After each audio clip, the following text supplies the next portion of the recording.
Hello, everybody, and welcome to Skeptics in the Pub Online. My name is Dave, and I'm from Coventry Skeptics in the Pub.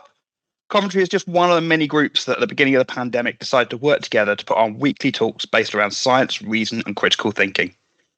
If you like what we're doing, then you can make a donation on PayPal at sitp.online/donate. The link is on the screen, and our lovely mods will put the link into the chat. Tonight, we'll start with the talk. We will then have a 15-minute break, then have a Q&A. If you want to ask a question to the speaker, then you can go to sitp.online/ask, and you can also upvote for the questions that you would most like to hear answered. After the Q&A, we'll have our weekly virtual pub, the Lock-in's Razor, on Zoom, where you can all come and have a chat. Our talk tonight has closed captions, which you can turn on by pressing the CC button underneath the video. Please ask a mod in the chat if you're struggling with that. Tonight's talk will contain references to sexual violence and animal cruelty. There are no images, but some viewers may find this disturbing. Tonight's speaker is Jim Cliff. He was a British Board of Film Classification Examiner from 2001 to 2009, during which time he classified over 7,000 films, videos, and video games. He's now a freelance video producer and host of the Fallacious Trump podcast. Please put your virtual hands together for Jim. Thanks very much. So, our story starts in May of 1897. It's a year and a half since the Lumiere brothers created their combined camera and projector and presented the first public screening of a motion picture. Their motion pictures are now the kind of most exciting new big thing, and there's a huge annual charity event in Paris where they decide to have a screening of a film in a large wooden warehouse. Unfortunately, the projection equipment catches fire, and there is a fire which causes basically over 120 people are killed in the fire, and this is the most significant, or one of the most significant, but by no means the last fire involving film. The reason that fire happened, and the reason lots of fires happened over the ensuing decades, was that celluloid, or cellulose nitrate, is basically an explosive. It is extremely flammable. It'll burn even if you put it in underwater. And in order to project a film onto a screen, you need to run that celluloid pretty close to a very bright, and in those days that meant very hot, bulb. So fires became reasonably common, and on top of that, there weren't really any custom-built cinemas at the time. So some theatres and music halls had been converted to be cinemas, but most films were shown in kind of temporary structures, in fairgrounds, churches, and even hastily converted shops like this one in Stratford. Whereas you can see from the headline, they had a fire in 1908. So health and safety was clearly an issue, and this led to, in 1909, the Cinematograph Act, which gave local councils the responsibility to license buildings where films could be shown. And initially that was all to do with health and safety, but over the next few years, some councils started to use it to justify restricting cinema opening times, sometimes even restricting which films could be shown or who could go and see them. And there was absolutely no consistency across the UK. It was kind of done council by council.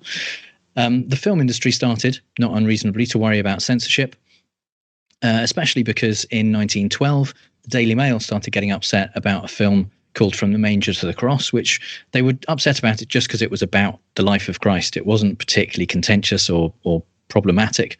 They just felt that that was sacrilegious and shouldn't be allowed. And the Daily Mail will come back later.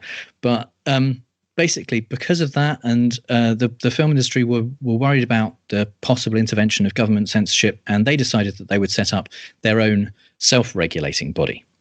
So in 1912, they decided to do that, and at the beginning of 1913, the British Board of Film Censors was born. It was a non-profit, non-governmental organisation which was funded from the fees that they charged to the film industry.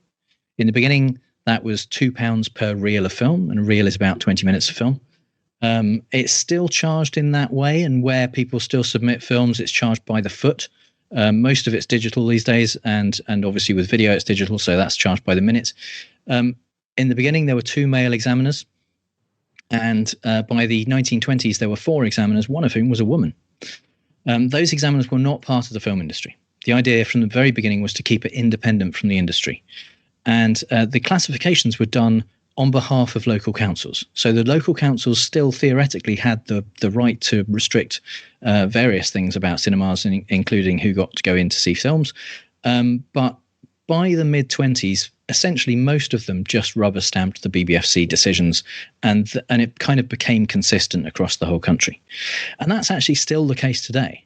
That's how it works. All the councils still have the right to make their own decisions, and the BBFC is just the authority that kind of gives them that information, and they mostly rubber stamp those decisions. The Licensing Act of 2003 did designate the BBFC as the body for doing that, but it didn't take away the responsibility of councils essentially to be the kind of final arbiter. And so that's why in Torquay, Monty Python's Life of Brian was banned in the 70s, even though the BBFC gave it a category. And that actually wasn't overturned until 2008 when someone resubmitted it to the council because they wanted to show it in a film festival. It was banned in various other places in the 70s as well. And it's also, that's why Westminster Council banned Crash, despite the BBFC giving it an 18. And it's also why lots of local councils gave Mrs. Doubtfire and Spider-Man PG when the BBFC gave them both 12. So in the beginning, there were only two categories. There was U, which is universal, suitable for everyone, and there was A, which was supposedly suitable for adults. But actually, there was no restriction. There was nothing to stop children being taken in, and it was only a couple of councils that actually decided, again in the 20s, to make that an advisory category, make it an accompanied category, essentially, that where if you wanted to take a child in under 16, you could, but they couldn't go in on their own. But for the most part, again, there was no consistency across the UK, and it was really just to let people know. It was information. In 1932, they added an H category. This was for horror films. And that's because basically 1931, Dracula and Frankenstein were released. People got a bit upset. And so the BBFC decided to put an H on horror films and let people know that arguably they were even less suitable for children in some cases. Again, it wasn't mandatory, although some councils decided to restrict people going into horror films to 16 and above. But for the most part, there was really no explanation from the board why they gave different films different categories or why they cut things. And it was kind of largely on the whim of the examiners. The first information that we really have about what was cut and what fed into category decisions was from 1916, when the second president of the board, T.P. O'Connor, went through all of the annual reports for the board's first couple of years and basically listed all of the things that films had been cut for, or in some cases rejected for.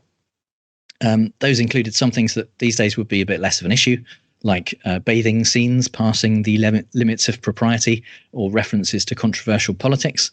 But it also included some things that even today are still considered for cuts even at 18, including cruelty to animals and the modus operandi of criminals, both of which we'll come back to a bit later.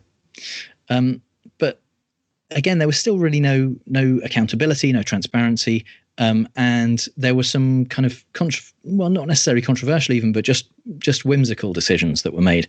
In 1928, there was a film called The Seashell and the Clergyman. It was a surrealist film, and the examiner's report says it is apparently meaningless, but if there is a meaning, it is doubtless objectionable. So that was what distributors were dealing with. There were no written rules, and because of that, basically the direction that the board took at any point in the next few decades were guided very much by the idiosyncrasies of the people who were in charge at any given time. The chief censor after the Second World War, Arthur Watkins, his main problem was the rise in teenage culture, youth culture, and the rebelliousness and anti-authoritarianism that came with it. He dealt with Rebel Without a Cause. He also dealt with The Wild One in 1954. The way he dealt with that was that he rejected it, because as far as he was concerned, he said it was a spectacle of unbridled hooliganism. And in fact, that film didn't get a certificate until 1967. Under Arthur Watkins, they introduced also an X category. X basically took the place of H, because by that point, by the 50s, the kind of horror fad had largely died out. H hadn't been used for that many films, as it turned out. But X was made a mandatory category. So that meant that people under 16 could not go into X-rated films. And it was used obviously not just for horror, but for anything that was considered more adult, more kind of sex and violence stuff was allowed in those than were allowed in films rated A. John Trevelyan took over as secretary at the time. That was the name for the chief censor at the time in the late 50s. He presided over somewhat of a liberalisation of the board. He was in place when the Obscene Publications Act came in 1959, which was almost immediately successfully challenged by the book Lady Chatterley's Lover. And he saw this as the beginning of a shift of public views of morality through the 60s, really. It was his opinion that the BBFC cannot assume responsibility for the guardianship of public morality. So it was under Trevelyan that we got the first use of fuck in film in Ulysses in 1967, the first full frontal female nudity in Blow Up, and the first full frontal male nudity in Women in Love. Trevelyan also oversaw an overhaul of the rating system in 1970. U was still suitable for all. A was downgraded to basically what we now think of as PG. So it was definitely an advisory category. It was just saying the thing it's not really suitable for the youngest children. There was a new category introduced called AA, which required adult accompaniment for any child under the age of 14. And X was moved from 16 to 18 at that point, but was still a mandatory category. One of the most idiosyncratic and probably most controversial censors was James Furman. He presided over an extremely busy period at the board. He was a controversial figure. He very much enjoyed being a part of the film industry and the power that he had in his role. He personally flew to LA to help Steven Spielberg cut Raiders of the Lost Ark for PG. But among film fans, one of the things he's probably best known for is his stance on weapons. The year before James Furman took over, Enter the Dragon came out. And it kind of ushered in an era of martial arts. It was at the beginning of the wave of martial arts films that became very popular. Furman noticed a few newspaper articles and reports that talked about teenagers getting interested in martial arts and possibly even carrying martial arts weapons. And he decided that this was something that needed to be cracked down on. So he instituted a blanket ban on nunchucks, which is what Bruce is holding here, Bruce Lee, and throwing stars as well. So all of the martial arts films that came out in that period were heavily cut if they contained these things. And it also led to some quite weird classification decisions in the ensuing decades. There was a Jean-Claude Van Damme film in the 80s called No Retreat, No Surrender. As you can see from this scene, there is a poster on the wall of Bruce Lee holding nunchucks. And it's actually from Enter the Dragon. And all sight of this poster in the film was cut. That isn't as ridiculous as it got, though, because then in 1991, the sequel to Teenage Mutant Ninja Turtles, Teenage Mutant Ninja Turtles 2, Secret of the Ooze, came out, and Michelangelo wielded sausages, basically, sausages that had been strung together with a bit of rope as nunchucks, and that was also cut. And I think at that point, even people who had kind of previously had some sympathy for Furman's stance on these kinds of weapons, even they thought this was a bit ridiculous. After Furman left in 1999, the ban was completely rescinded, and it came very much then down to glamorization of easily accessible weapons like knives and things like that was more likely to get cut. Martial arts weapons were, in many cases, reinstated if those films were ever resubmitted for classification. Under Furman, there was another overhaul of the rating system, this time to basically the one that we know today.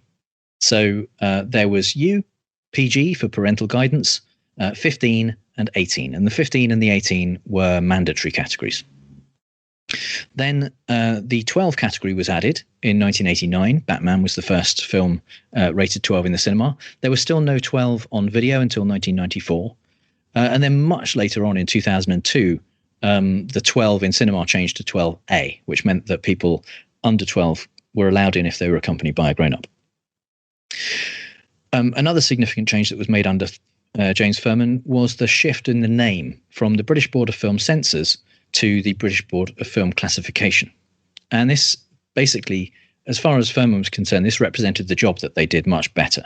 And it's true, he really did make that change in the ethos of the board as well, because when he came in 1974, 40% of all cinema films were cut, And when he stepped down in 1998, that was down to 4%. These days, it's much closer to 1%, and the vast majority of those are category cuts, where the company has requested a specific category.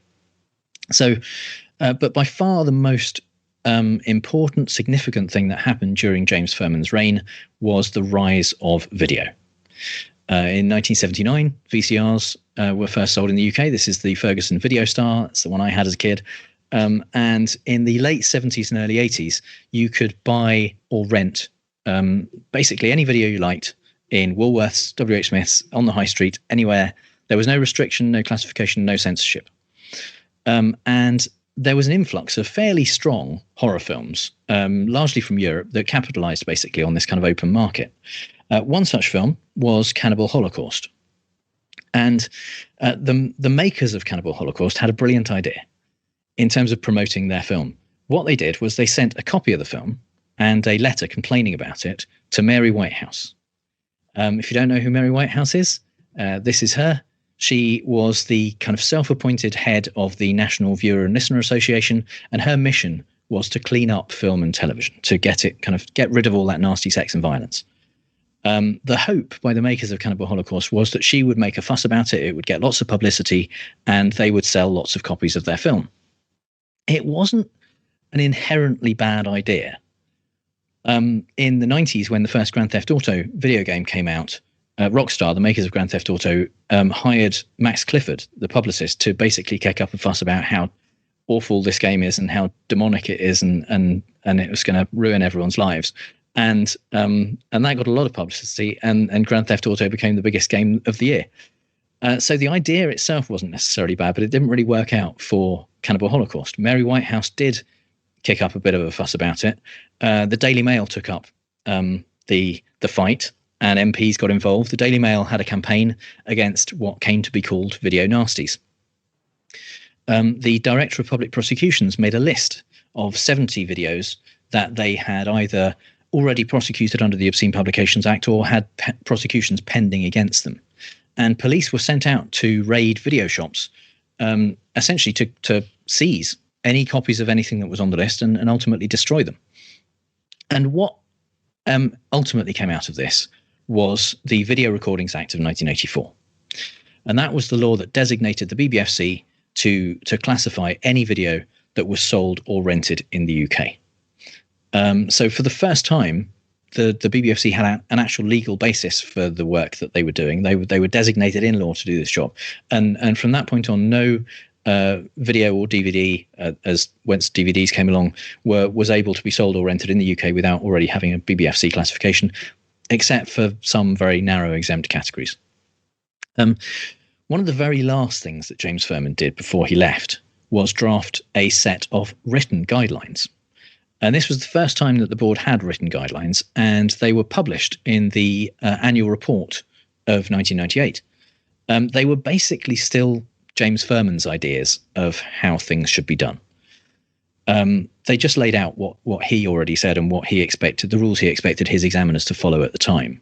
But they were in public for the first time, and that was kind of totally new. And it did talk about kind of what words were considered mild, medium, strong, coarse language, that kind of thing, and what level of sex, violence, and drug use and things were accepted at different categories. And the bare bones of the guidelines have kind of lived through to today's versions of guidelines. They're still laid out in much the same way. His job was then taken over by Robin Duvall in 1999, he wanted to usher in, as well as having written guidelines, a new era of kind of openness, accountability, and transparency to the board. And one of the first things he did was create a public consultation process. So rather than just decide what he thought or what the examiners thought people should do or people should be allowed to see, he started up a process where we would actually go out to the public, find out what they wanted. And these numbers here are from the most recent version, because that has been repeated every 4 or 5 years since then. And a new set of guidelines has been written each time in response to the views that the public have given us. And so in doing that process, they gathered a combination of qualitative and quantitative data They did focus groups, questionnaires, town halls. They did a thing called citizens' juries, which is where they got a smaller group of people. They brought them in for 4 days, had experts in film, psychology, and examiners and people like that talking to them about all the issues that they faced, showing them clips of what they considered 12-level sex, 15-level sex, violence, drug use, and so on. And asked them what they thought about it, why they thought that, whether they thought, and this is in the questionnaires as well, whether they thought the board was being too lenient or too strict at different levels. And they collated all of this information in the first public consultation, which was at the time the largest public consultation exercise that had ever been undertaken by a content regulator anywhere in the world. They had about 4,000 people. In subsequent ones, it was anywhere between 8,000 and 12,000. And they gathered all of this information together, and along with their own experience and information from experts in various fields, they wrote a second set of guidelines in 2000, and those were based on the results they got from that first public consultation. And this is where I come in. I joined the board in 2001. I was an examiner for 8 years. These are some of the examiners I worked with. They're a fairly diverse group. All different kinds of ages, genders, backgrounds, languages spoken, because sometimes we would get films in particularly South Asian or East Asian languages. And the backgrounds, it was a really kind of conscious effort by the board to hire people from different backgrounds. There were doctors, lawyers, teachers, journalists, filmmakers, authors, civil servants. So it was a truck driver, a parole officer, magistrate, people who had previously worked in broadcasting, people who were from similar regulatory organizations in different countries. And what they really didn't want is to have everyone who thought the same way and approached problems in the same way, because one of the really important parts of what we did was debate. We would have an issue that turned out to be on the borderline between two categories, and the fact that we came from it from different angles, saw it differently, and that meant that we could have a discussion about it. We could look at all of the different issues instead of everyone just all being the same and thinking the same way. It was really important, and I think a very useful part of why the board's decision making did begin after they started doing public consultations, to really reflect the kind of views of the public rather than kind of impose those views on them. So when I joined, I was trained for 3 months before being involved in a single classification decision. I was trained by examiners who'd been there for years, and as time went on, I trained other examiners.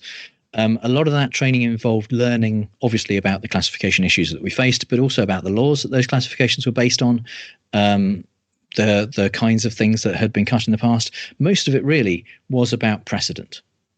Because if you think about it, a person who has say a 12-year-old kid, and they watch with their child PG or 12 rated films, perhaps, or even they get a sense of what to expect from those categories, and whether they're okay with their kids seeing that stuff and hearing that language and that kind of stuff. So part of it is not subverting that expectation of the public, not having things in those films that they would be upset or have a problem with their children seeing when they've got used to knowing what's in those categories. And there's a lot of data that says that the British public, parents specifically, do pay a lot of attention to what the categories are, certainly at the lower ages. And so a lot of that training was watching films that had set those precedents. Sometimes it was just clips of stuff that was relevant and that was a borderline issue, and we looked at why those decisions had been made at the time, how they fitted in with the guidelines, and we were given a list of quite a thick stack, actually, of films to watch that were important in previous classification decisions. Obviously, everyone coming into this role is already a big film fan, so a lot of the films we'd already seen, but there was a lot of that kind of 3 months was spent watching things we hadn't seen, or kind of refreshing our knowledge of things that we'd seen, perhaps sometimes quite a lot. So the day-to-day work of actually examining, once we'd got through that training process, was obviously involved a lot of viewing. So for 3.5 days a week, We viewed material, and that was 5.5 to 6 hours a day. It didn't look like this. This is actually a couple of real examiners doing the job. And while we watched, we would be taking notes. And what we got to see in that 5.5, 6 hours a day was completely random. It was assigned to us by a different department. We didn't get to choose what we watched. It could be, it always was a mixture of all kinds of different things. It could be, a few hours of Teletubbies, porn, wrestling, maybe a video game, an episode of The X-Files. Sometimes we got to go down to the cinema in the basement and watch a film that was going to be released in cinemas. There weren't snacks, unfortunately. That's set up for a press screening, that image. But basically, you didn't know until the day before, really, what you were going to be viewing. When I was at the board, many things were viewed in pairs. The only things that were viewed solo were things that had already been classified. So, for example, if something had been released in the cinema and then it came in to be released on video, that was viewed solo. And stuff that had already been on TV was usually solo as well. But everything else was viewed in a pair. And at the end of watching each item, we would discuss what we thought the category should be and why. And that could go a number of ways. For the most part, usually the two of us agreed. And then at the end of the day, we would write our reports. We would use our notes to make a list of everything that had happened that could be category defining in the film, TV show, DVD extra, or whatever it was. And they would have time codes, but so that people could go back and check if they needed to. And we would put them into context, explain what was going on, describe the moment, and why we thought it fell at a particular category. Then we would essentially write a paragraph of conclusion saying why we thought the whole work was a particular category and why it would be justified at what we were suggesting. And that would go through and essentially get rubber stamped. If something sounded a bit weird, then a senior examiner might take a look at it. But sometimes we didn't agree. And one of us thought something should be passed to 12, one of us thought it should be 15 or whatever. So if that happened, usually we'd have a bit of a debate and try and convince each other. But if that didn't work, then it would get passed on to a team of 3. So then at least you'd hopefully get a tiebreaker and there would be kind of a majority. Often, if there was a contentious issue or something that even might set a new precedent, that would be taken, first of all, it would be seen by senior examiners or possibly the director, but it would also be taken to our weekly examiners meeting. So as I said, we watched for 3.5 days a week. Half a day every week was an examiners meeting where we all got together and talked about any controversial issues that had come up over the last week. Clips would be shown and they would be talked about and put into context. And sometimes classification decisions were made at the meeting where we would have a debate and we would have a show of hands and decide on what category something should go out at. A lot of the time it was just for information. It was the decision had already been made and they were presenting it to you to basically keep up our training so that we kept up to date with any new precedents, any new markers that could affect our decisions moving forward. And that was, again, really important. We were trying to maintain that consistency. So we didn't just kind of have that training and then keep doing the job for years and forget about any or not know about any new issues that had come up. Other things that could come out of our discussion might be cuts. Sometimes material needed to be cut, and by far the most common of those would be cuts for category. This is where a distributor really wanted a particular category and they would come to us and say, we need this to be a 12 or whatever, and there would be something in there that didn't fit in that category, so we would tell them what they would need to take out to make it that category. Sometimes that happened in advance. People would come to us while the film was still being completed, and we would do a thing called advice viewings. I remember sitting in a Sony executive's office watching Ghost Rider for advice, and when he asked me if I liked it, I had to lie because it was not good. On the other end of the spectrum, I also went to Twickenham Studios and watched Closing the Ring with Richard Attenborough. And now I can tell people that Richard Attenborough asked for my advice on his final film before releasing it. Compulsory cuts are cuts to material that's not even acceptable at 18.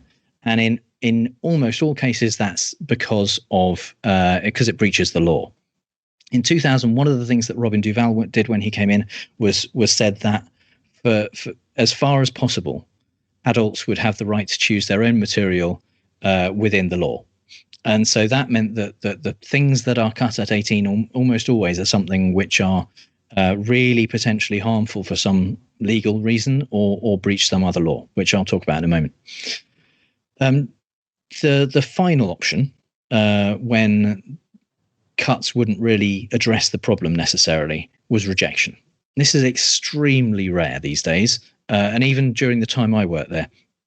During the 8 years I was at the board, there were no cinema films rejected and only 22 videos, which were pretty much evenly split among sexual violence, violent porn, instructions on growing drugs, and documentaries glorifying kind of real violence or actual death.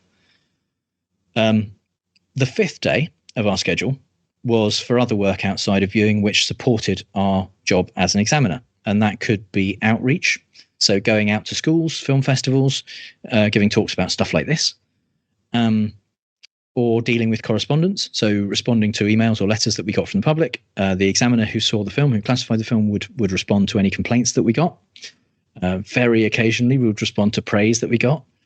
It could be keeping up with media effects type research that psychologists were doing, or even doing our own research on public attitudes to things like weapons in films. Or a research project that I was involved in was a long-term study into underage viewing to see to what extent people were seeing material that was categorized at an age higher than theirs, where they were getting that material, where they were having access to it. There was also an opportunity during that time to write new policies if things came up in examining and decisions that were made that we didn't have a written policy for that needed to be done. And also, I think the most important thing really was keeping up to date with precedent-setting works. So, yes, we'd see some things and we'd see clips of things in meetings, but there were inevitably going to be things that we hadn't classified that were controversial decisions or things that we needed to factor in perhaps going forward. And so some of that time would be used for watching material that we hadn't otherwise had an opportunity to see. So when we were in those meetings and having those examining discussions with our viewing partners, or just making the decisions on our own, what were the factors that we needed to look at? First of all, there was legislation. There's a lot of laws that impacted on what we did, but the main ones really were the Obscene Publications Act of 1959, which didn't come up a huge amount during my time there, but it required us to kind of be aware of what the police considered obscene. And it was still a feature of our discussion sometimes. It's a fairly high bar, because according to the law, it requires that a work taken as a whole has a tendency to deprave or corrupt a significant portion of those who see it. So that's a difficult bar to reach, but in practice, it was more about what the prosecution service or the police might consider obscene, and making sure that we at least could let distributors know that they were getting close to that, or in some cases have to cut things. One that did come up from time to time, unfortunately, was the Cinematograph Films Animals Act of 1937, which is basically the law against animal cruelty. Actually, it doesn't specifically legislate against animal cruelty. What it does is it makes it illegal to show any scene that is orchestrated or directed by the filmmaker for the purpose of the film, that involves actual cruelty to animals, that it shows the cruel infliction of pain or terror, or the cruel goading of any animal to fury. And sadly, this did come up from time to time. A lot of older films, particularly, especially Westerns, were cut. One interesting film that was discussed with regard to this law was Almodovar's Talk to Her in 2002, where one of the characters in the film is a matador. And so there were some bullfighting scenes in the film. And when we watched it, it looked very much like the actress in the film was involved in those scenes. And therefore, obviously, those scenes must have been orchestrated and directed by the filmmaker. So we talked to the distributor at the time and said, look, this is probably going to be an issue. It's probably going to have to be cut. Bullfights are legal in Spain, but that doesn't really make a difference to our law here on film. And if the actress was involved, it's obvious that they were orchestrated and it involved cruelty to animals. But they actually came back to us and provided us with a significant amount of information on how they filmed those scenes. And what they did was they went along to a training session for a new Matador that was already happening. It was already they didn't have anything to do with setting it up. And they filmed that happening. And they later on filmed the actress in the ring on her own with no bull in the ring. And they, for some shots, superimposed the actress's face onto the Matador. This was in 2002. It's long before deepfakes or anything like that. So we were really pretty impressed that they'd managed to do this. But they showed us a great deal of kind of behind the scenes footage, all of the the process of how they went about doing it. And they proved to us that essentially they hadn't done anything that contravened this law. So that film went out uncut. The fact that we had the Cinematograph Films Animals Act in 1937 says a lot, I think, about what British people think about their animals, because we didn't get the Protection of Children Act until 1978. And that, again, was an issue that had to be talked about sometimes. We had to occasionally get proof of age. This was an act that prevented indecent images of children, essentially. We sometimes had to get proof of age of actors or actresses who looked young, who were in films or scenes where that would be an issue if they were children. Other laws that came up less frequently were things like the Race Relations Act, laws about indecent exposure, even blasphemous libel until it was repealed. But all of those laws and issues had to be balanced with the Human Rights Act of 1998 and the right to freedom of expression.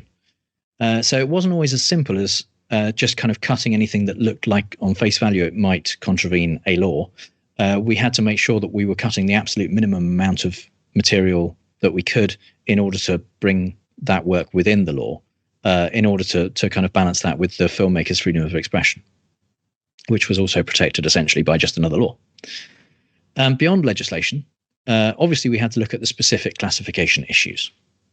Now, one of those that you may not necessarily think about when thinking about classification is the theme or tone of a film. This is where it might not specifically have a moment in it where there's some sex or violence or anything like that which causes a problem at a particular category, but just how the whole film is generally, what it's about sometimes. An example would be The Others from 2001, which there's a couple of jump scares in the film, but there's no violence, no sex, no bad language, no issues really that would be a problem even at the lowest categories. But it's a very creepy, spooky film about ghosts and stuff like that. And so that was past 12 for the tone of the film, essentially. And that's a much harder one to kind of write down in some sense. And that's why it became, knowing the precedent, knowing what other things had been passed in the past at 12 and at PG became important. Other kinds of themes or topics that might be an issue on their own would be treatment of things like race or domestic violence, racism, or domestic violence. Those are kinds of things that unless they're treated incredibly carefully and responsibly, parents just won't expect to see those issues dealt with in children's films, for example. There are certainly ways to do it, and there are children's films that have controversial issues, and certainly many films at 12. The Boy in the Striped Pajamas, for example, things like that deal with very controversial, very difficult issues. There's a Bernini film called Life is Beautiful, which again deals with the Holocaust in a way that is suitable for children, but it's complicated, and context comes into it a great deal. Language is an issue which has always been important to British people, and it's a very divisive issue. Some people are offended by words that other people are not offended by, and so it's a difficult one to get right for everybody. And in the public consultations that have happened over time, there has been a shift in how much language, bad language, use of fuck, for example, people are allowed or expect to hear, or think that it's okay for their children to hear at different categories.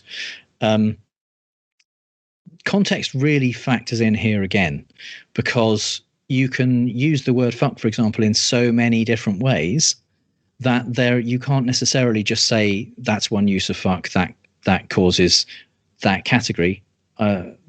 Possibly a bad example, because you won't get any kind of use of fuck at PG. There was a time where one use of fuck would be okay at 12, and any more than that would be a 15. But that isn't the case anymore, and that is very much about context. If it's sexualized, if it's aggressive, if it's directed at a person and repeated, then again that might take something to 15. But in some contexts, you will get multiple uses even at 12. The King's Speech was one where I think the consumer advice for that film said several uses of strong language in a speech therapy context.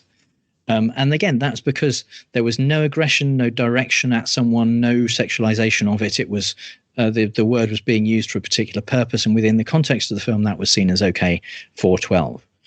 On the other hand, sometimes fuck would be a useful way of getting a film a 12 when otherwise it wasn't going to. Like The Avengers, not that Avengers, the one in 1998, which was the movie version of the British TV show. That was basically a PG film. But they didn't want a PG for it. They wanted a 12. So they put a fuck in, and that got it a 12.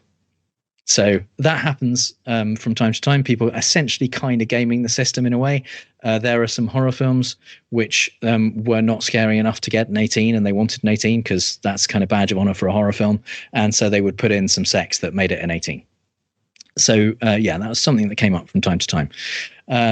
Speaking of sex, that's obviously an issue at every category. At the lower categories, it's still about sex references, which is what took Mrs. Doubtfire to 12. But at the upper categories, there's not very much that will be cut in the right context. You can have real sex on screen in an 18 non-porn film, and that has happened many times. Drugs are an issue again that troubled the British public in a way that I think was unexpected by the board in the late 90s, early 2000s. And through the public consultations, the board's stance on drugs has got stronger. The public were more concerned about it than the board were at that time.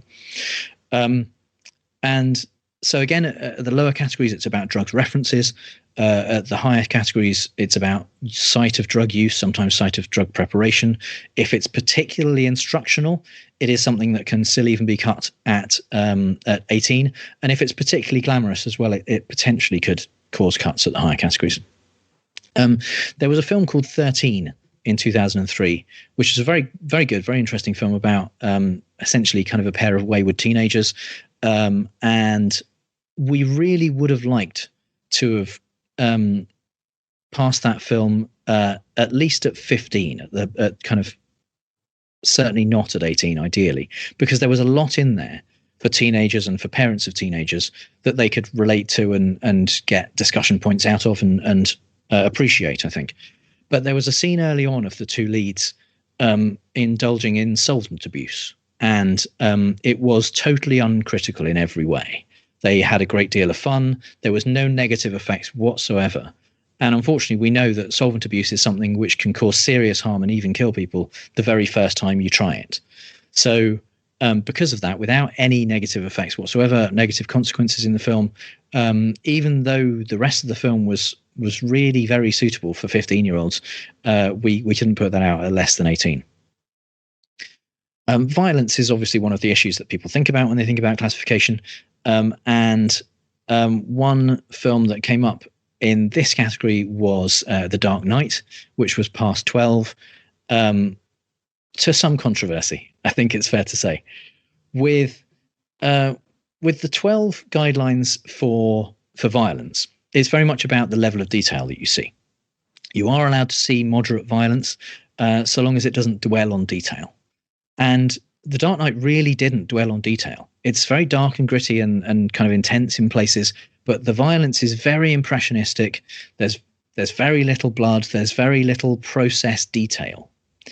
And it did get a lot of complaints. In fact, it was the most complained about film that year. It got 40% of all of the complaints that the BBFC got that year were about The Dark Knight.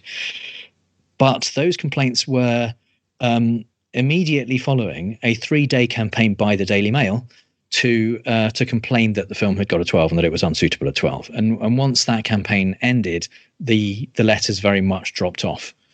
And what we found by kind of analysing those letters was that a very small number of them, less than 10%, had actually taken children to see the film. And ultimately, it was a film which was kind of edited very quickly, very impressionistic, and it was a high-end 12, but a reasonably solid one. Horror is something that comes up connected to violence often, but it's more about the levels of gore that you see often. And a film like Hot Fuzz, for example, which you might not think of necessarily, particularly in terms of gore, there's a few very gory scenes towards the end. But again, we come back to the context. In a much more serious film, in a film like something like Saw or Hostel or stuff like that, if there's a lot of gore, that's going to be a problem and it's going to push a film up to 18. In a film like Hot Fuzz, which is a comedy, it's ridiculous in places, and certainly where the gore happened, it was very ridiculous. There was huge, ridiculous blood spurts, and it was designed to be funny. And because of that, in that context, it was seen as okay at 15. The final thing I'm going to talk about is one of the other main issues that we looked at, which is called imitable techniques. And this is where someone does something or talks about something on screen that if you copied it, if you imitated it, it would be harmful in some way. Now, every examiner at the board had an area of specialism, be it the 12-15 borderline or drug use or whatever, that they would perhaps pay more attention to the classification issues surrounding that, pay more attention during their one non-viewing day of the week into the research on it, and be more aware of the precedent-setting works. So if that issue came up in a work that needed a second team to look at it, that examiner would usually be put on that second team, so they'd have a little bit more expertise. One of my areas of expertise at the board was imitable techniques. And that meant that sometimes my job was to figure out if MacGyver made a bomb out of fabric conditioner and a paperclip, if that would, first of all, if it would actually work, and secondly, if in attempting to do it, you could get harmed in some other way. Or sometimes it would be the modus operandi of criminals, such as if you could hotwire a car based just on the method that was shown in one episode of Buffy the Vampire Slayer. One example was the film Fight Club in 1999, where in this scene, Tyler Durden says to the narrator, "Did you know that if you mix equal parts of gasoline and frozen orange juice concentrate, you can make napalm?" That's not true. That you just get very orangey petrol, and that's fine.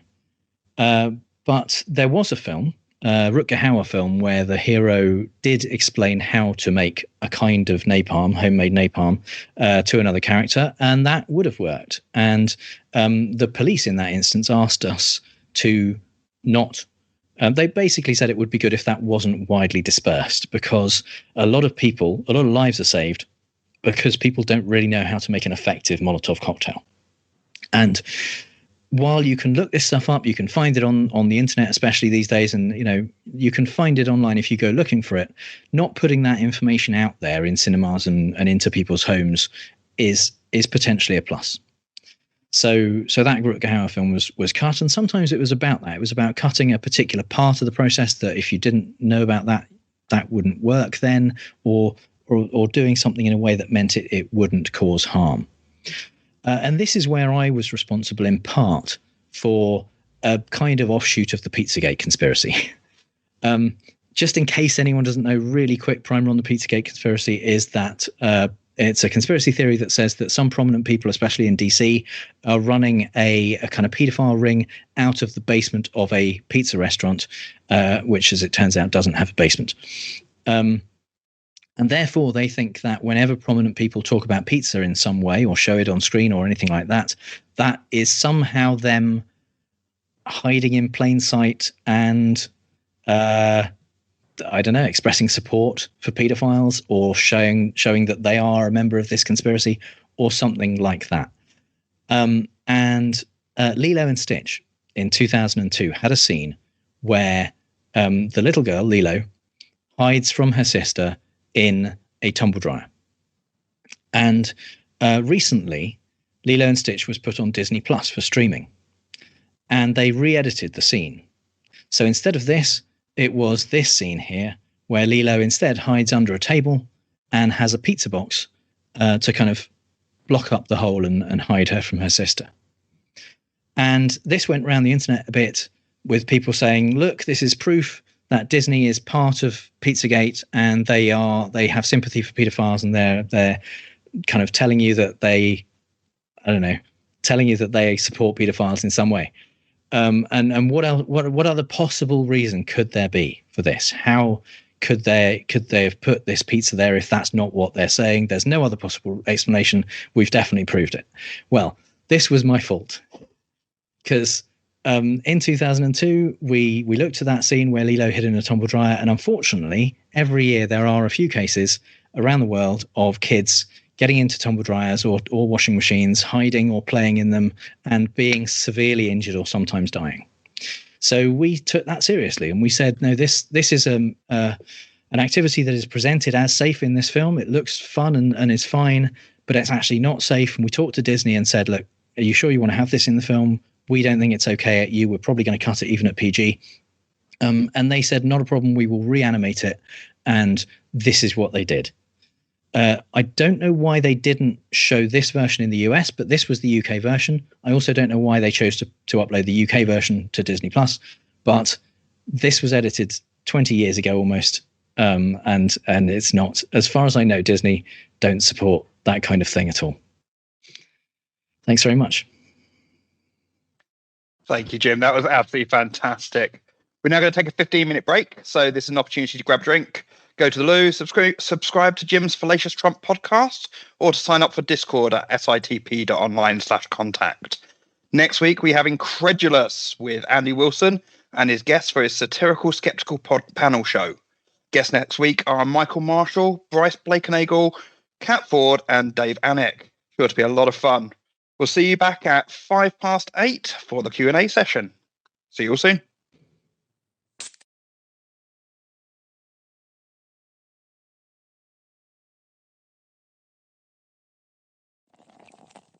Hello, everybody, and welcome back. So I hope you had a nice break. And we're back with Jim Cliff talking about the British Board of Film Classification.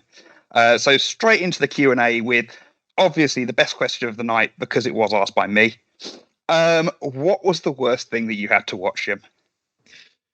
Okay, well, I had to watch some pretty bad stuff that did end up getting rejected, and for very good reason. But to be honest, the only thing I ever had to look away from was the Jackass movie. Because there's a scene where they're giving themselves and each other paper cuts in like the webbing between their fingers, and that freaked me the fuck out. I couldn't keep facing the screen. Fortunately, we were watching it in a pair, so my viewing partner was able to make sure nothing else was happening. But yeah, that's the only thing I ever had to look away from. And I think with a lot of these things, it is very subjective as to what is bad for you. Most people would find that quite minor. For you, that was like, no, get me away. Nope. No, interesting. Right, we've had a couple of questions around this topic of becoming an examiner. So the first question comes from Anonymous and is, what are the experience requirements to become an examiner? So, as I mentioned, there's a huge range of different backgrounds that examiners had. It has changed more recently. Now they're not even called examiners; they're called compliance officers, I think.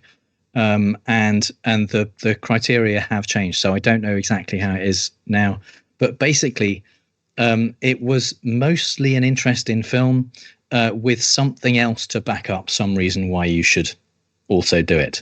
I had a degree in psychology. I'd studied media effects research and stuff like that. So that, and I also had worked at Channel 5. So I kind of came from broadcasting, psychology, kind of a bit of child development, bit of media effects. So I had that background. But really, sometimes it was, as I said, a parole officer, for example, we had. So working with kind of young offenders and things like that was a benefit in some ways. Teaching, there were lots of different aspects, and everyone brought their own kind of areas of expertise and specialism to the job, and then hopefully developed kind of skills as they went along. So you mentioned the lorry driver earlier. What was his special set of skills? I don't know, to be honest. I don't know.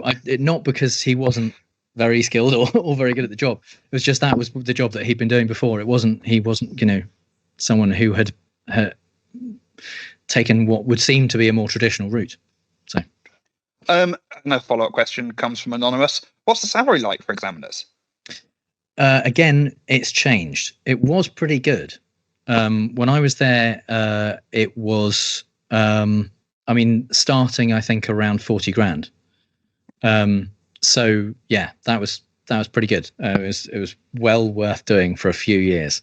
But they have, I think, they've basically cut it in half in the last few years, with changes to the job and changes to the requirements for examiners.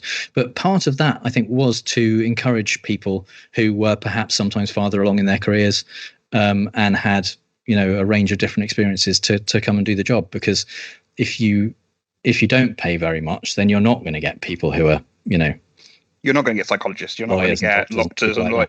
Yeah.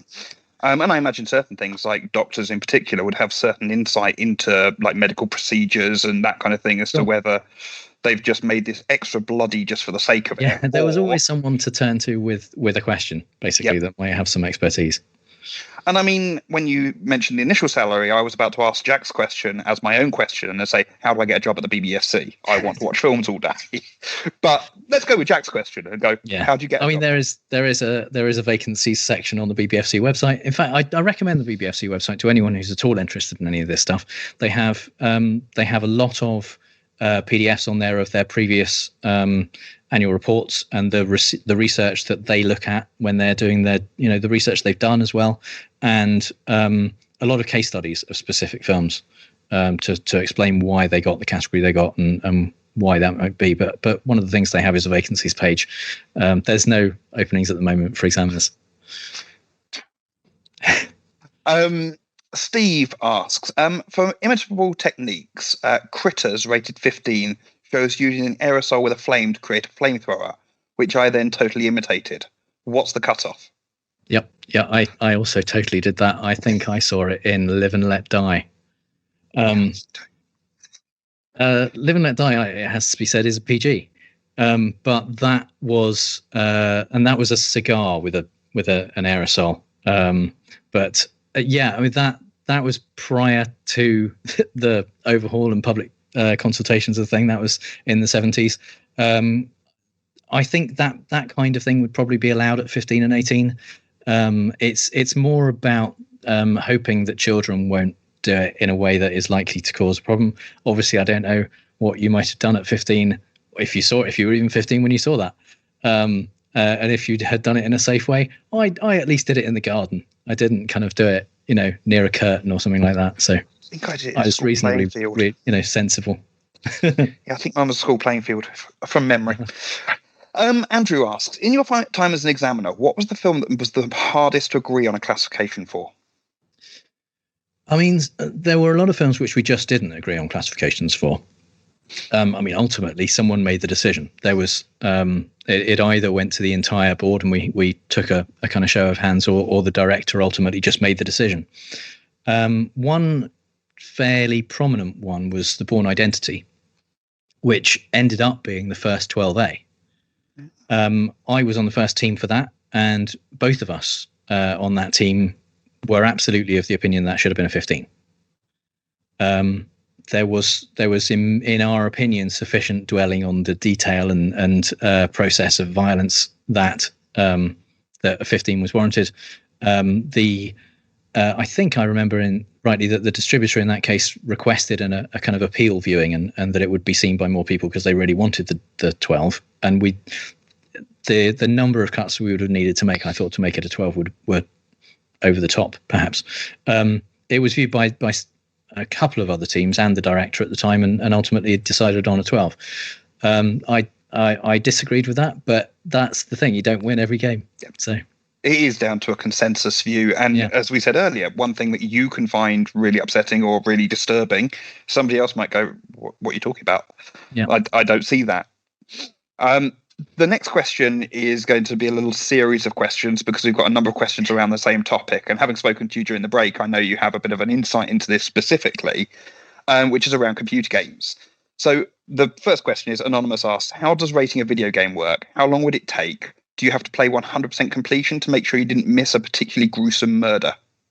Okay, so I led the team that classified video games, and I would have, if it had been a longer talk, I might have gone into detail on this. But basically, there were only, I think, at the most part, 8 of us who actually were gamers during my time there, and so they didn't expect examiners who didn't know how to play video games to classify video games. Because you're coming at it with, a lot of, first of all, knowledge and skills, and actually being able to just get through the games. Unlike some other classification bodies, we did actually play every game. We were given cheat codes often, God mode if possible, but anything that could help us get through. We were sometimes given saved games, so we could skip between different levels. But the answer really is that practically we accepted that we would never be able to see everything in a game.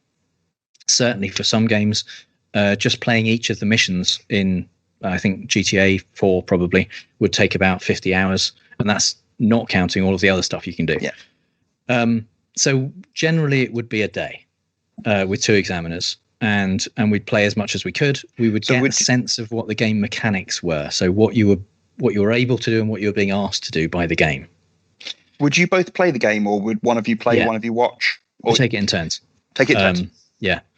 And so you get a sense of what the game's about and what the general tone and the type of things you're able to do. A game, for example, like Mass Effect, which was a kind of controversial game because, it was incredible, sprawling game that you could do all kinds of different things. One of the things you could do, given the right decision tree of kind of options that you chose, was trigger a sex scene. And that caused problems in the US. Didn't cause that much of a problem for us because the sex scene was reasonably mild. If that sex scene had been interactive, if you'd been able to kind of do something during the sex, that might have been a problem because no parent wants to go into a room and see their 12-year-old simulating sex in a game. But what happened was it was like a conversation tree of things where if you said the right things, that happened, and it was a cut scene. So for us, it was about what was the level of detail in that scene, and that was 12 level detail. There really wasn't anything. So it was playing the game to the extent that we could, understanding how the game worked, what it was asking you to do, and what kinds of things it showed, and often the distributors would let us know about kind of if there was anything that they thought was particularly strong, because it was never in their interest to kind of play it and they might get a bit of publicity out of it, but equally there was a possibility that the game could be recalled and they'd have to take it off the shelves if there was a serious problem that they'd kind of tried to get past us in some way. And also, if they've misled you, then you're more likely to be harsher on them the next time. Not because you're just going, you've been dicks to me, I'm going to be a dick to you. More because you go, well, I don't know what they've hidden in here. They hid things from me last time. The tone of the game is a 15-18. Well, actually, because I don't know what they've hidden in it, I'm going to say it's an 18, just because they've probably hidden something else from me.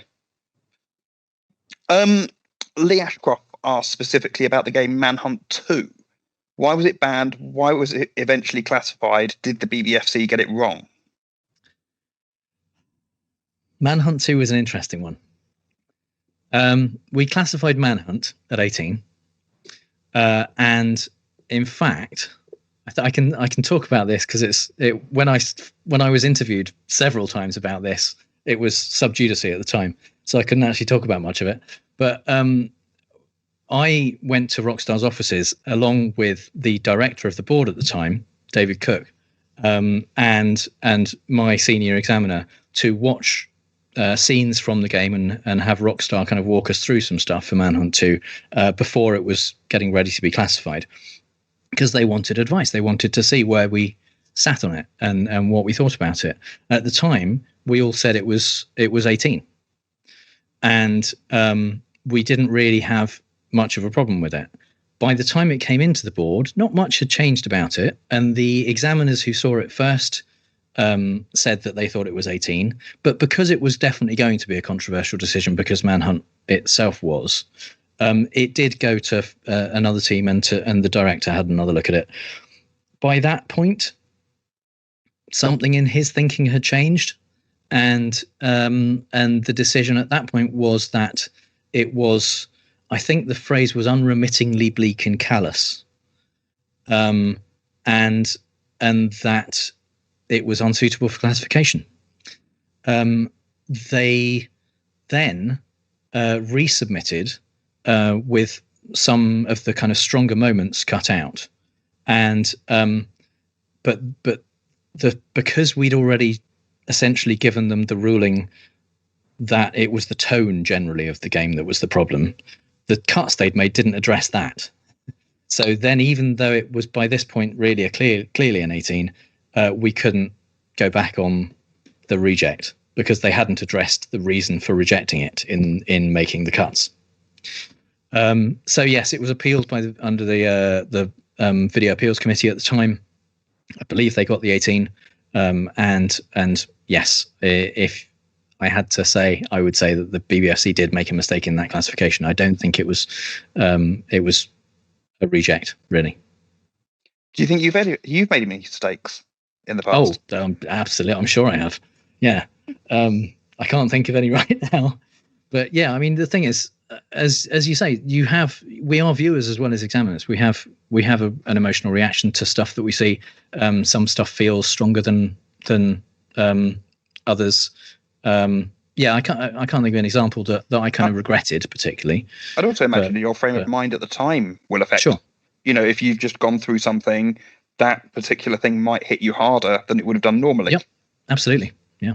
But again, working in pairs, that probably helps to counteract some of your own biases that are creeping in. Hopefully, yeah, that's part of that. And also part of the benefit of viewing in pairs is kind of emotional support as well, because some of the stuff you see is pretty nasty, and kind of not having to do that in a room on your own is a benefit.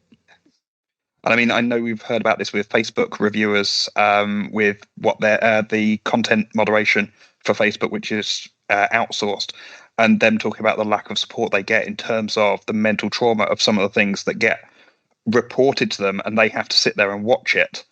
Yeah. And the stories coming out of there are horrific, and I can imagine. We did at one point. They did make a therapist available to us if we needed one, which the main outcome of that was an article or a small piece, I think, in the Times, which the headline was "Dawn to Dusk Sex Puts Censors in Therapy," which I've still got somewhere. But yeah, but I mean, it was you had to be reasonably robust to do the job, and yeah, we had that support network of other examiners. We could at any point pause something and walk away and come back to it. There were techniques in place to make it copable with.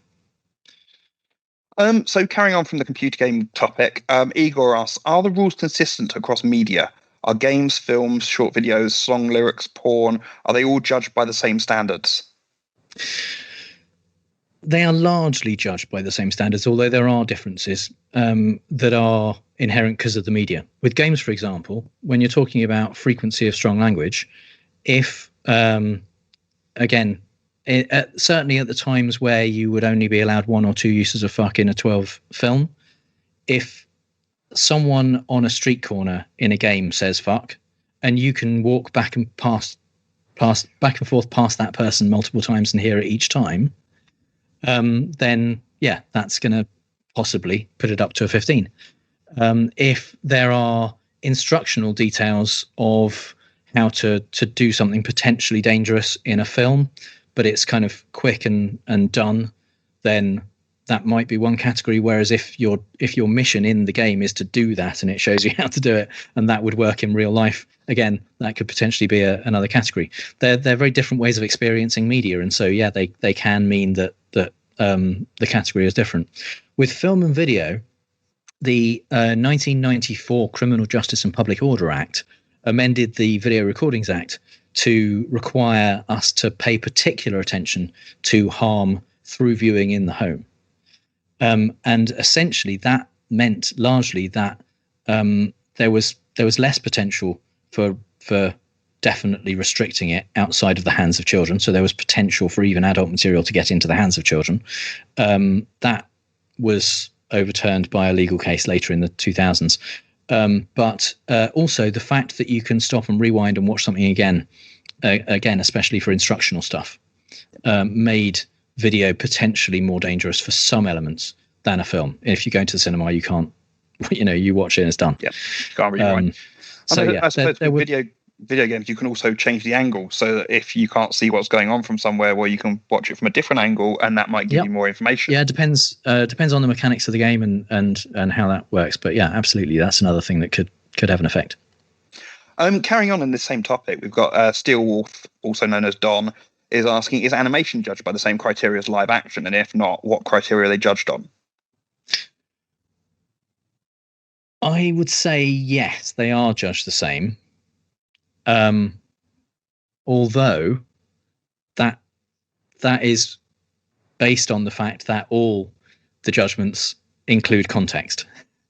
So if it's like 2D animation and like cell animation, it's unlikely to look as scary, gory, sexy as a live action person. So it depends on the style of animation. I mean, what I would say is there's Japanese animation, for example, that was rejected. There's a film called Urotsuka Doji 4, Legend of the Overfiend, which I believe was rejected. And again, I think mostly the Japanese animation that was rejected was about sexual violence and stuff like that, which is still in terms of media effects, most of the most robust evidence for there potentially being a danger to society or to the individual through watching some material comes in the sexual violence area. For every piece that says violent films make people violent, there's another piece that says no, they don't. And if you look at the data and like go into the research that's been done and kind of see what the end numbers are and all of that kind of stuff, it doesn't really hold up, except for when you get to sexual violence, where there is more robust data. So that has always been, or has been taken more seriously in the last couple of decades, and I suspect will continue to be so. So where it's content that leads to rejections, that's usually what it is. And that is true of animation as of live action stuff. So I'm going to sort of tie that question into another question by me saying that the other thing with animation is that it's very easy to blur things in animation, and blurring things in animation for comedic value can work very well when you know exactly what's behind that blurring and they're just doing it to make fun out of censors, which happened specifically on, I think it was South Park, but I think Family Guy might also have done it around the viewing of Muhammad. And this links into the next question, which is, how would the BBFC handle a film that contained a depiction of the Prophet Muhammad? It's a question I don't know the answer to, but my suspicion is that it would be treated in the same way as any other person. I don't think that there wouldn't be much point in just raising the category, because it's either on screen or it isn't, and that's the issue. I'd be very surprised if they cut that at 18. Again, it's possible. I don't know what their current stance would be. It's not an issue that came up when I was there, but I'd be very surprised if that was the way that it was treated. I think it would also not have much of an effect. interesting to be the fly on the wall on the director's office wall when he's having that discussion with the team and discussing exactly what they think. I think it'd be a very interesting conversation. I also think it would be a very publicised conversation. Garnet asks, do you know if other countries approach film classification in a similar manner, or are they vastly different to the BBFC? I would say that the BBFC is these days at least probably the most transparent. But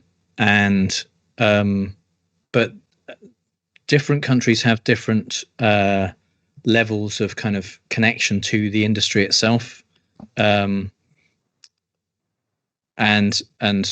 are viewed differently. I mean, the MPAA, for example, in America, they are not viewed with kindness by the industry much, and they only do cinema films. There's no real classification for videos in the US.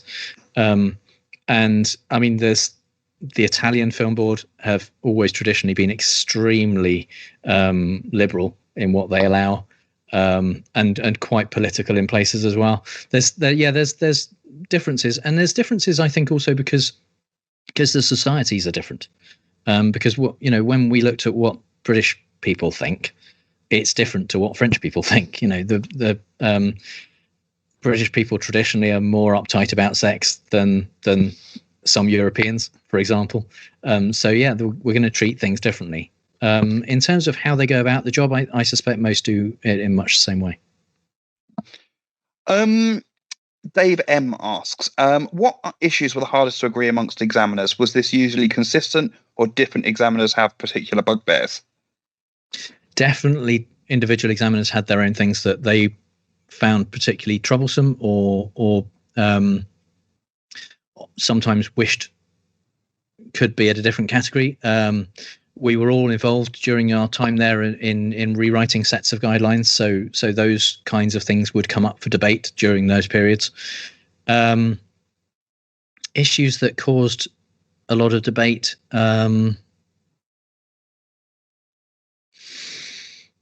mean, to some extent, everything. I can't think of anything that really stands out as being a particularly debatable topic. There was a lot of debate around the borderline between different categories, around whether something was okay, right at that PG-12 borderline or the 12-15 borderline, and people had different views on that. So for every issue, I think we talked about that a lot. And but yeah, I can't think of one that was specifically something that always caused a problem.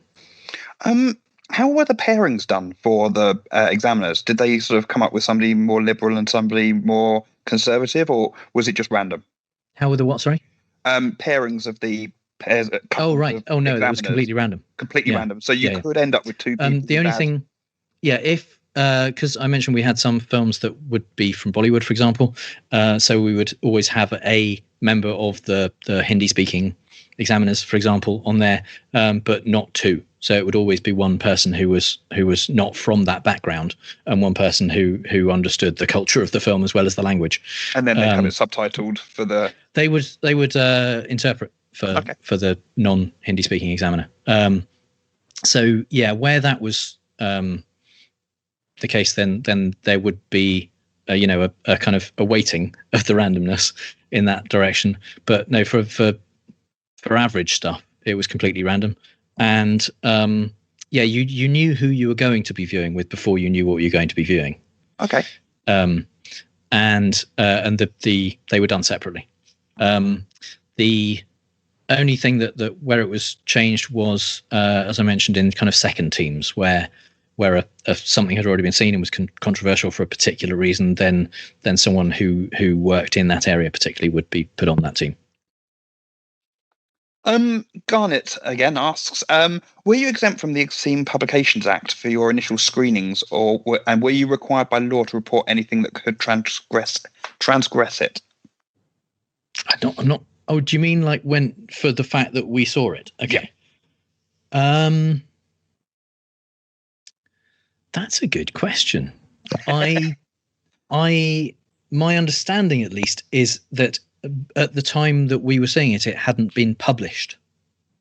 So the Obscene Publications Act, I don't recall the exact wording of the bill, but I think that the work had to have been published in order to technically break the law. So we were an early part of that process, essentially. So I don't think it was an issue, and no, we didn't report stuff because we were telling them that they weren't allowed to put it out there, essentially. And it hadn't been broadcast, and therefore it wasn't in breach of that until they published it, which they wouldn't do because they wouldn't be allowed to because you told them not to. Exactly. And on a follow-up to that, Anonymous asks, are you under any kind of NDA for what you watch? Yes.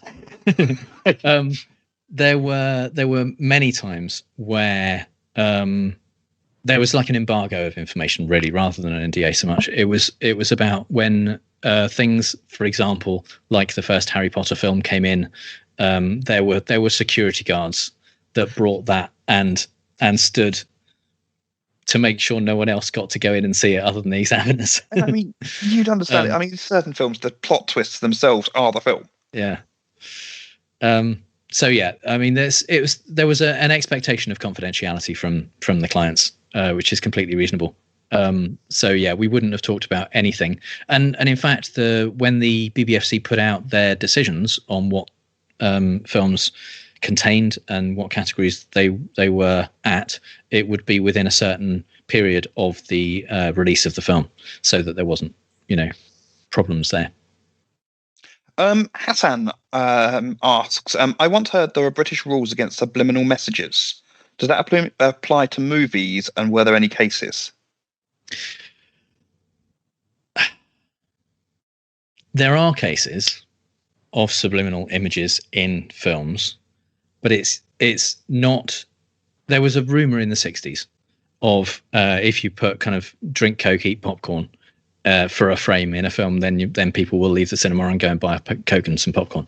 That was never really true. It was never the apparent research that was done on it was either, I can't remember if it was faked or just extremely poor research, but it was never really a thing. That said, there are films which contain single frames of problematic material. Fight Club is one that kind of flags it up. They talk about it. Tyler Durden mentions it, and then there are multiple frames later on throughout the film that show the kinds of things he was talking about after describing the process. There's an Al Pacino film, I forget the name. It could be Panic in Needle Park, but there's others as well that had used a similar technique. Had individual frames of things. Yeah, that's an issue. And if those single frames caused a category issue, then the category would be decided based on those, unless the distributor wanted to take them out. But not because of worries about people being subliminally affected, so much as just it's material that's in the thing that we've been asked to classify. Yeah. Did you have the opportunity to pause and go back on things? On video, absolutely. Yeah. On film, there was a separate machine in another room that if we needed to look at something again, the film, because it came in reels of film, and so we had a couple of projectors in the projection booth, and they couldn't, because of basically if you stop a film in front of a bulb, even safety film, it doesn't catch light these days, fortunately, but it will destroy the film. So they would put it onto another machine, and because we'd noted which reel it was and which moment through the reel, we could scroll through and look at it again. Andrew asks a question that's sort of been asked already, but I'm going to add a bit to it. So does watching all sorts of films, including some difficult material, have an emotional toll on examiners and their health, which is sort of covered a little bit already? Did people leave because of it as well?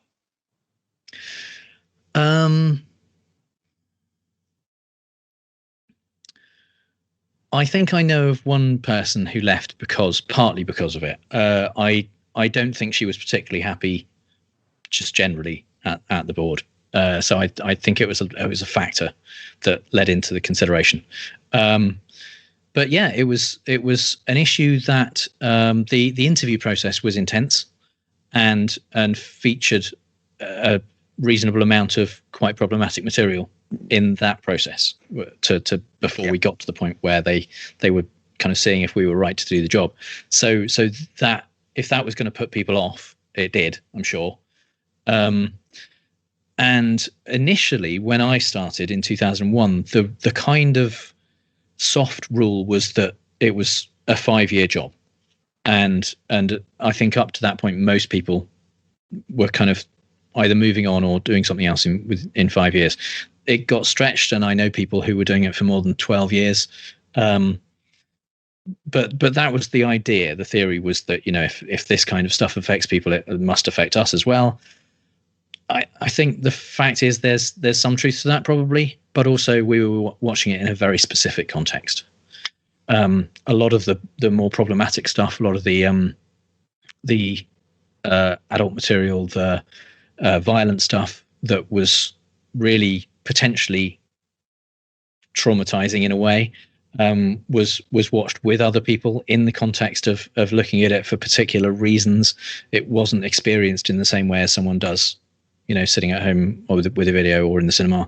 And it was, especially if it was looked at in meetings, for example, it was a completely different kind of environment. Yeah. So, and I mean, it also wasn't all of it. That wasn't the whole job. You were also absolutely. Watching some light-hearted, some stuff that, is it a PG or is it a 12? It's a lot of TV movies that I wouldn't have chosen to watch as well. Are you going to tell us the other story that you told us during the break about your favourite film that you got to watch? My favourite, what was that? Cars. Oh God, yeah. Yeah. I mean, I classified the Blu-ray of Cars, which is my least favourite Pixar film. I love Pixar films generally, but for reasons we could go into, but I won't. I don't like Cars. And the Blu-ray of Cars has obviously the film. It also has audio commentaries of the film. It has text commentaries. It has like 6 or 7 different versions of the film, and then loads of features. And you have to watch everything. And so I was watching Cars for a good 3 days, and there's a point at which you think, "Oh my God, I'd give me something really nasty to watch instead. I'd rather do that." Again, it's not the easiest job. Sometimes there are challenges, including watching 3 days of Cars. Serdar asks, is there pressure for more diversified categorization, e.g. issues related to culture, identity, racism, LGBT issues, etc.? Yeah, there is. That's definitely something which is considered. And I think it was introduced into the guidelines. I can't remember if it was the last set, which was 2019, or the previous set, which was 2014, I think. Possibly even the 2010 guidelines. But it was introduced as a specific category issue, discrimination and how it's handled on screen. Yes, discriminatory language, racial epithets, things like that are treated as language, as strong language, and treated harshly. And a lot of how racism, discrimination, or things like that are allowed at the lower categories would be based on the treatment of them, based on the context, if they're disapproved of, how it plays out in the whole work. Could things get removed just based on their theme, in terms of if it is a pro white supremacy film? Would that absolutely have it be? I mean, the Race Relations Act is still a part of what the board considers at 18, and hate speech would not be allowed in a film in a context where that is what's being glorified or being pushed as the right thing to do. So yeah, absolutely, it could make a difference even at 18. There are some fantastic films out there containing racism, sure, but they're not glorifying it. It's exactly. I mean, Malcolm X. Yeah. Am I getting the right name? Yeah. No, American History X. Oh, American History X. Yeah. Very that's strong. Problematic for lots of reasons. But yes, there's a fairly nasty attack scene. Yes, there is. Yes, which I think was category defining on its own. And then at the level that was taken to, the racism was seen to be an acceptable part of that. Yeah. Or if that's the right way to say it. No, it's again, it's not glorifying it. So it is about actually that gruesome attack is far more of an issue than the context of the racism, because the racism is not being glorified. No, it's interesting, pretty clearly denounced. Yep. Alistair asks, what's it like having to classify actual pornography, or does the BBFC no longer do that? They do it still. It's actually about 25% of what you see. Or at least it was when I was there. I don't know what the numbers are these days, but it's pretty boring, to be honest. It really is very boring because it goes on for a long time, and for the most part, it's the material that gets cut the most, because there's 18 porn and there's R18 porn. 18 is stuff you can buy on video and DVD in the high street. R18 you can only buy in a licensed sex shop if it's on video or DVD, and that's basically hardcore stuff. The softcore stuff Channel 5 might have shown of an evening would be 18. Obviously everyone gets it online these days, so I don't really know why people are still going to licensed sex shops. But the stuff, the 18 stuff, they always tried to fly as close to the wind as possible. So there were a lot of category cuts for that. So sometimes it was very clinical and just kind of looking at whether this angle means that they could possibly not really be doing it, or whether it's obvious that they're really doing it. And that's the point at which you need to make the cut. Whereas for R18, the cuts were more to do with them getting potentially violent or harmful in various ways, or non-consensual in some instances. So that was less clinical, more upsetting sometimes. But it's about watching for that borderline the whole time. I know pardon me. There was some discussion in the chat earlier about how it seemed a little bit weird to go to work and sit in a room with another person and sit and watch porn all day. It's pretty weird. Yeah, it's not your normal day. No. Okay. Moving on. You used the words depraved and corrupt in the talk, and Anonymous would like to know, what exactly does that mean? Great question. I'd like to know what that means too. It's the wording of the Obscene Publications Act. They do clarify, actually, in the Obscene Publications Act. They say any work taken as a whole that has a tendency to deprave or corrupt, i.e., make morally bad. That really helps. A significant proportion of those who are likely to see it. So yeah, that's what it means. It means it will make you morally bad. It's pretty much impossible to nail that down. And so the application of the OPA in practice is very much about what are the kinds of things that the Crown Prosecution Service are likely to bring a case against. And those things get cut or sent back to the distributor. So it's interpreting that is a folly, really. Okay, Alistair asks, how many films are still unrated / banned by the BBFC, and how often does that happen? If you're talking about specifically films, I don't know a number, but over the last probably 30 years, I would say it's single figures. Obviously, a lot were banned prior to that. In James Furman's time, in John Trevelyan's time, and going back then, and if those films have since been resubmitted, a lot of them have then been unbanned and given a classification. I don't know what the number is for films that were rejected and have never been resubmitted or never been classified. I believe there's a Wikipedia page on that though. And I would expect it to be in the region of kind of maybe 50, something like that. But it's not a massive number, because a lot of, if there's any money in it, distributors put the banned films back into circulation once they could. And also, potentially, if it's a banned film, you as the classifiers will be giving them information on why, and potentially they just would cut a few scenes and go, actually, fine, we can cut down the gratuitous violence, or we can stop seeing the head rolling down the street. we can, and then playing football, we'll just leave it at the head getting cut off. I mean, certainly over the last 30 years, it would be a rejection would not have been given for something that could have been cut.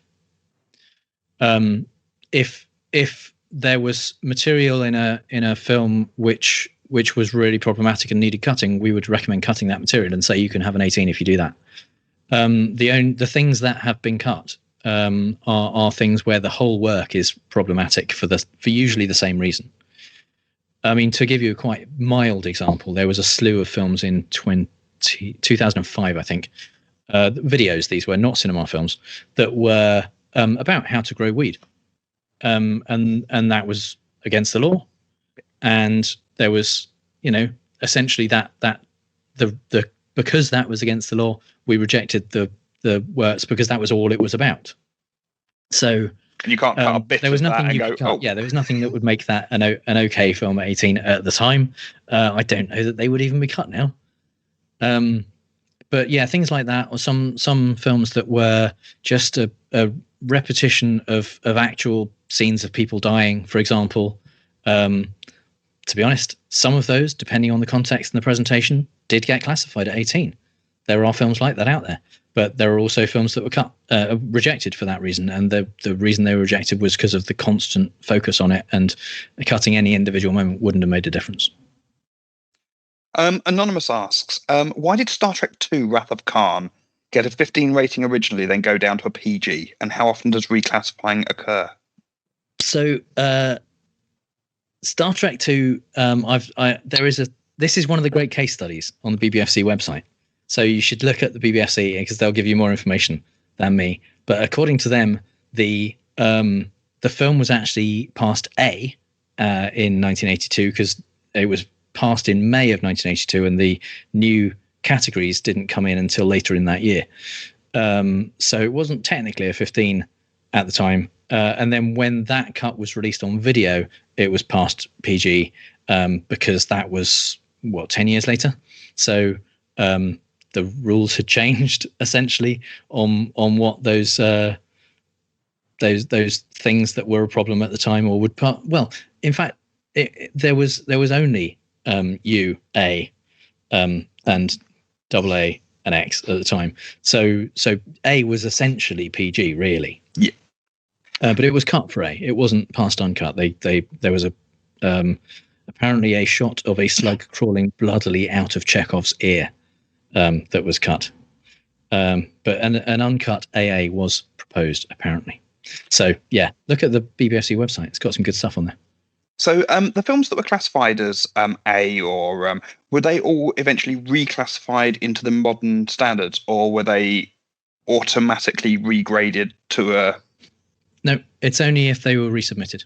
So there are films that are still. Well, on film, yes. So theoretically, and it would be a weird situation. I don't know how they work it.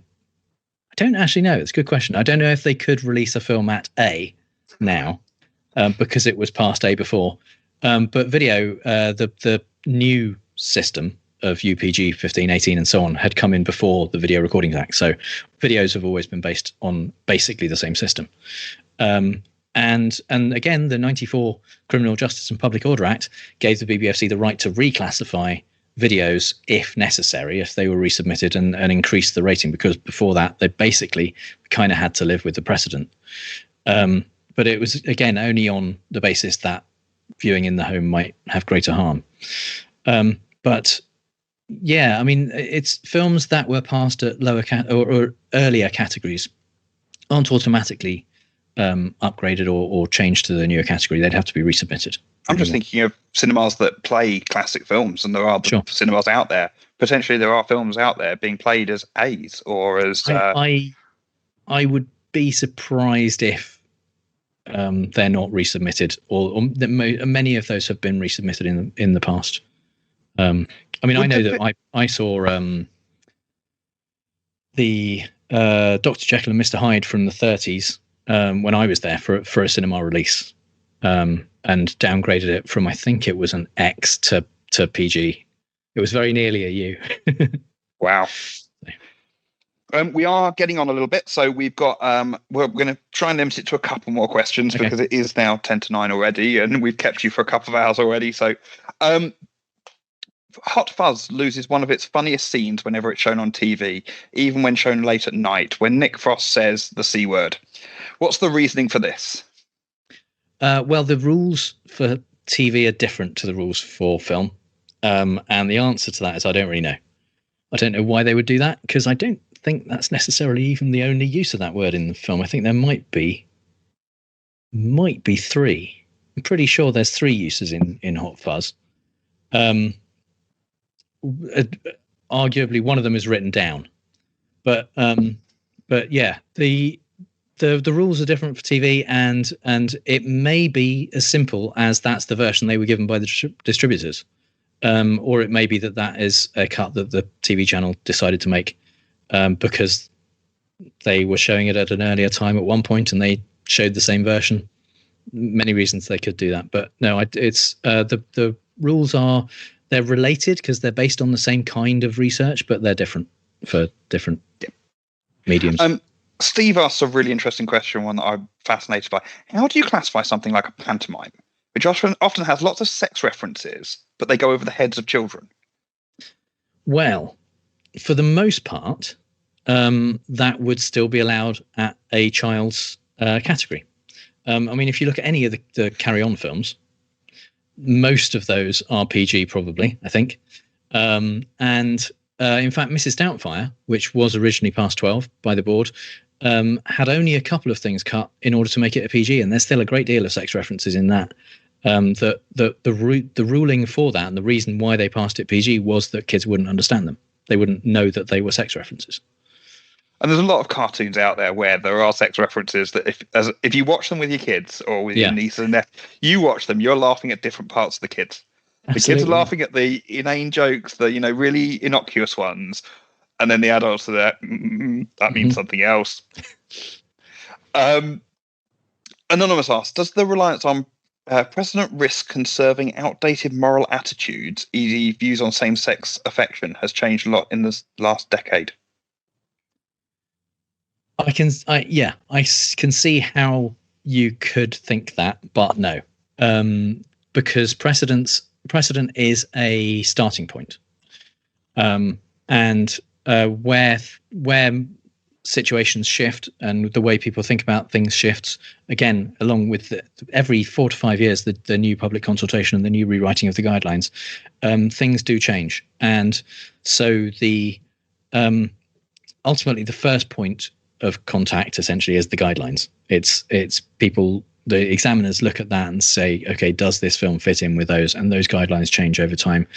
With something like the approach to homosexuality, it's explicit in the guidelines that homosexuality is treated the same as heterosexuality. There's no difference at all. What the precedent helps is to make sure that we're not going to do something too surprising, too out there, and that people can kind of get to know what a category means and use that information going forwards. But it doesn't mean that nothing will change, and things do change over time. Drugs, as I said, the treatment of drugs has got harsher. The treatment of language has got less harsh, and certainly in the early 2000s, the treatment of sexual activity in the 15 and 18 got a lot less harsh, because that was what the public said that they felt was appropriate. So I am going to finish off with possibly the weirdest, most unusual, I don't know how to put this. I never thought I'd say these words. Put it that way. Would you rather watch 6 hours of Teletubbies or 6 hours of porn? That's a really difficult question, actually.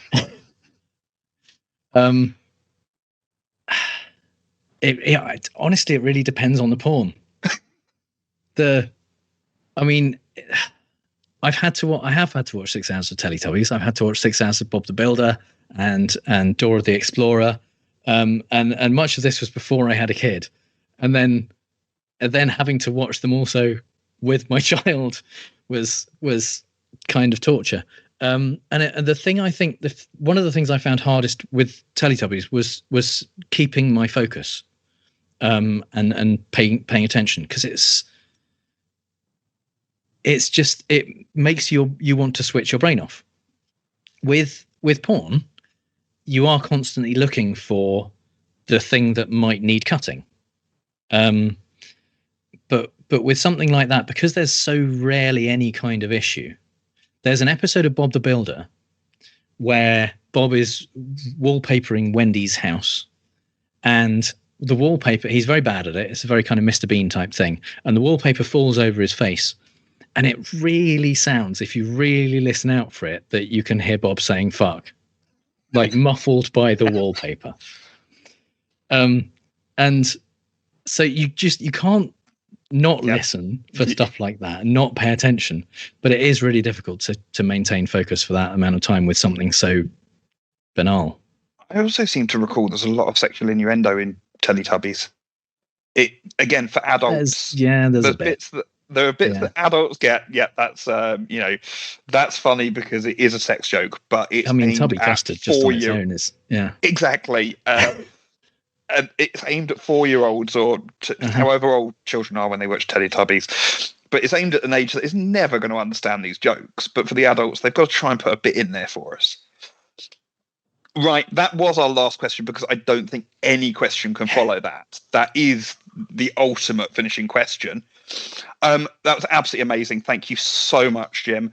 But not to forget the people behind the scenes. So tonight's tech was Laurie, with Matty backing him up, and with Gerald backing up for me and managing the Slido. And also not to forget our fantastic mods. Thank you, guys. We can't do this without you. Next week, we have Incredulous with Andy Wilson and his guests.